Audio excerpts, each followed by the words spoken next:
welcome to Field Cycle Technology FC1 series. My name is Stephen Cohn in the Office of Material and Chemical Technology in E43.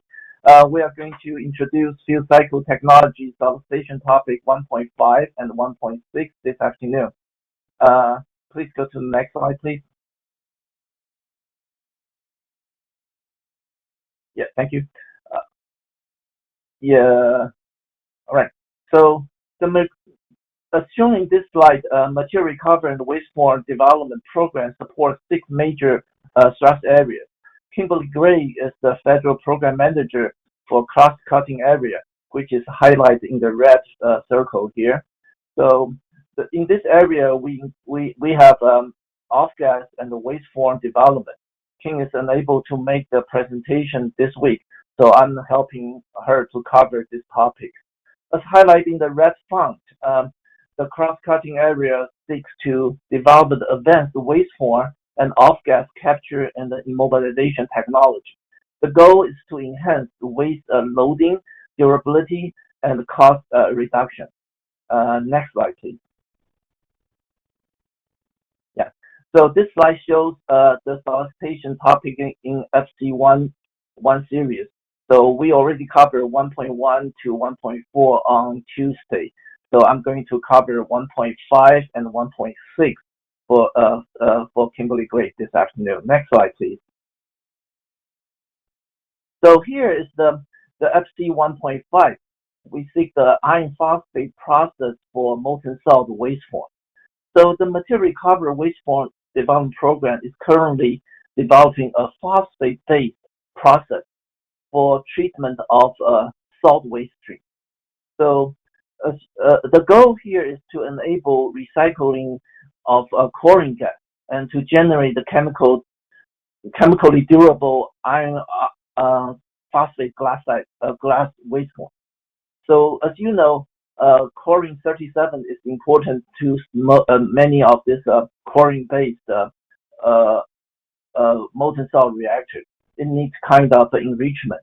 It's very expensive to do so. So if we can recycle this chlorine 37, it will be very, very valuable to the MSR communities. So in the red area in the center part here is the baseline process.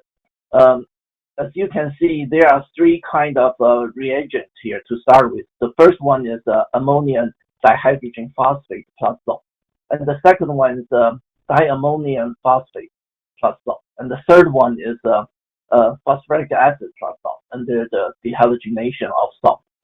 So in this case, we can use this one of the 3 chemicals as a precursor to do this experiment, to conduct this experiment.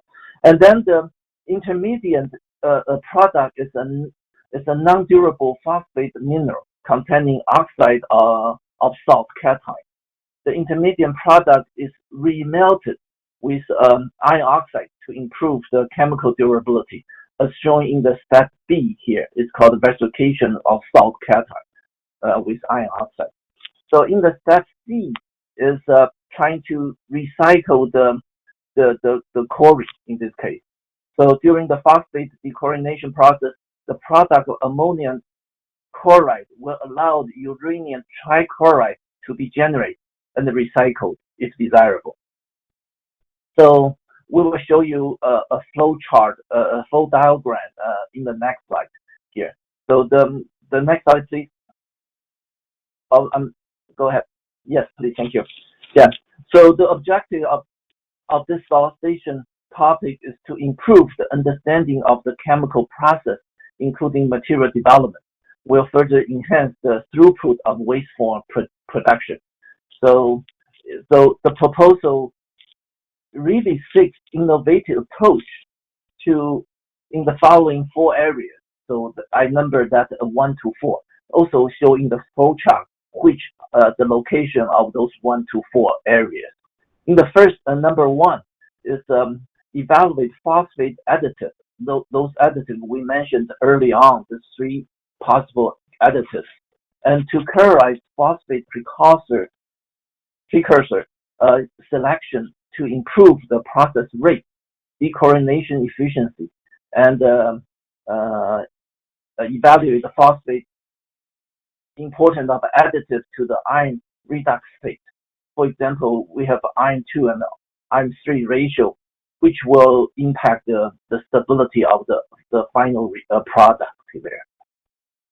So in the step B, so it's B, not B2, step 2. So we want to identify advanced crucible material that is compatible with the chemical process. That, as you can see, the temperature in that reaction is about 1100 degrees Celsius. The first process is less than 600, but the second step is much higher temperature. So we need to develop material for that. So the third step is to characterize and evaluate the waste product properties, such as a thermal and radiation stability. So in this stage, we are looking into crystalline phase, residue glass phase composition, and sometimes we also trying to optimize the iron phosphate ratio and the oxygen and phosphate ratio. We try to maximize the chemical durability. And then number 4 is the last step. Last area we are of interest is to utilize and to enabling the efficient recovery of recycled chlorine. That's the number 4 there. So in this case, how to do this? For example, you can use solid condensate for ammonium chloride, or using liquid condensate for chlorine HCl scrubber methods there. So again, the program manager point of contact here is Kimberly Gray from here, and also the lab POC is Bill Ebert from Argonne National Laboratory. So go to the next slide, please. The last slide. Yeah, thank you. So this is about FC-1.6 off-gas capture. So we're trying to develop the sorbent material for krypton 85. So as we all know, krypton 85 is a fission product which exists in the fresh fuel, used fuel.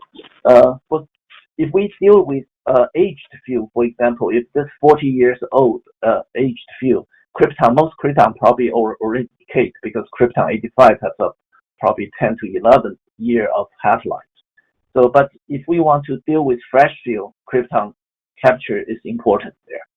So the proposal are request to identify capture and storage materials, preferable as a one material. You can both do storage and capture, and demonstrate that krypton capture can be achieved and at storage temperature of 0 to 120 Fahrenheit, and the pressure range from 1 to 50 atmosphere. So, and also the material should be able to tolerate beta decay energy and should not degrade with the presence of krypton decay products there.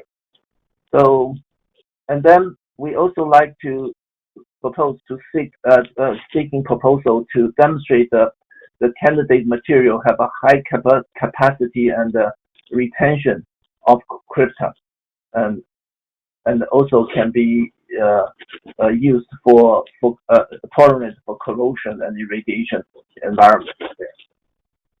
So I before we conclude, I want to make notes here is all this solicitation under the FC-1.1 to 1.6 is subject to FY22 congressional appropriation.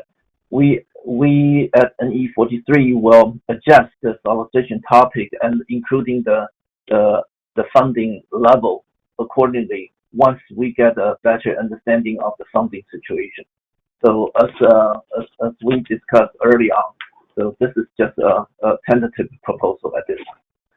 So that concludes my presentation. Thank you again for your attention. I'll be happy to entertain questions if any.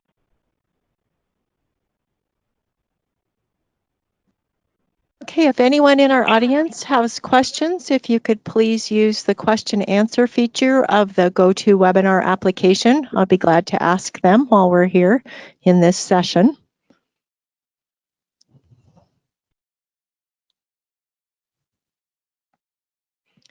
Okay, Stephen, first question. For FC-1.6, is there a particular type of service in mind for capture? Specific service? That's what the question says. Maybe we could get a little bit more clarification from, he says, for No, example, we don't have any. Yeah, LWR. Yeah, let me explain here. We don't specify which kind of surface. We care about the storage capacity and durability.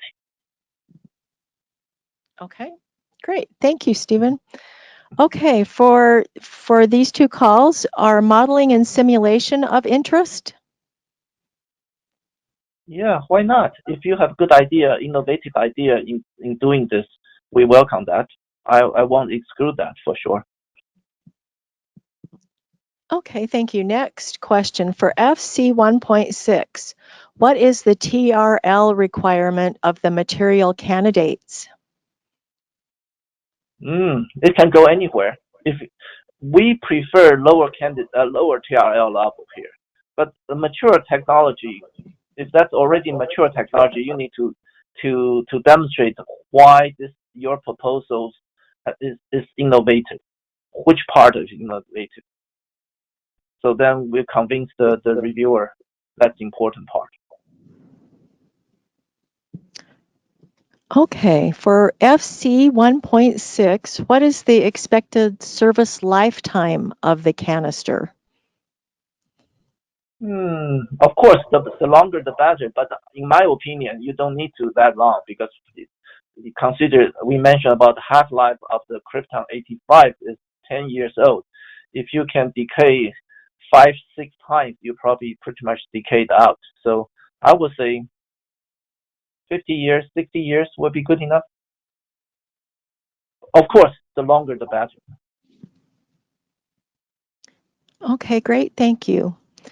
For FC-1.6, can double-walled canister systems be utilized? Sure, but it's not innovative at all. Okay, next question.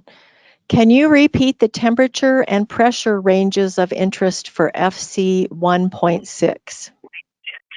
Yeah, I think that was in the solicitation. If you go to language there, it should be mentioned in the solicitation language there. Storage temperature is 0 to 120 Fahrenheit, if I recall correctly. And the other one is 1 to 50 atmosphere pressure. Okay, thank you. For FC-1.6, is there an expectation for monitoring systems to be included? No, I don't think that's necessary. Not at this call. I don't think this call needs to do that. That would be a separate topic, in my opinion. If you can demonstrate that in the storage material can also have this kind of indication for that monitoring capability, that would be extremely nice, though.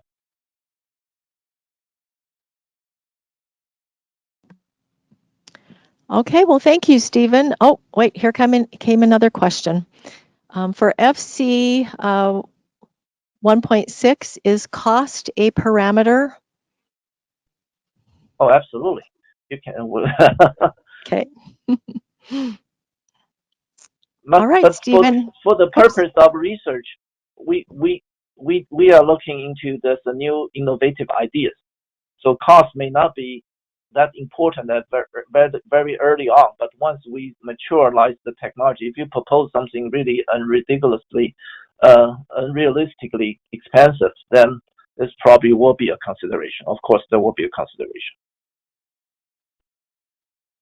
Okay, thank you very much, Stephen. That's all the questions we have. And Drew Thomas would like to say just a few words. Thank you. Yeah, thanks, Stephen. And thanks, Julie. This is the final session of the FY 2022 CINR webinar. Just a few reminders as we send everyone off.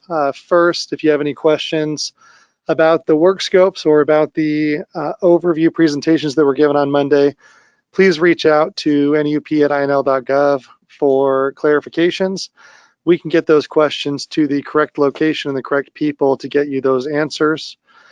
Second, the final funding opportunity is yet to be released, so please pay attention to nup.gov, where an announcement of that final FOA release will occur. And if you are not currently on the NEUP/CINR contact list, you are also welcome to send your contact information to NEUP@INL.gov, and we will put you on an email list where that announcement will come straight to your email. Thank you all for your participation. There were lots of great questions, and we look forward to your participation in the FY 2022 review application and review cycle. And with that, thanks everyone once again. Bye, everyone. Thank you.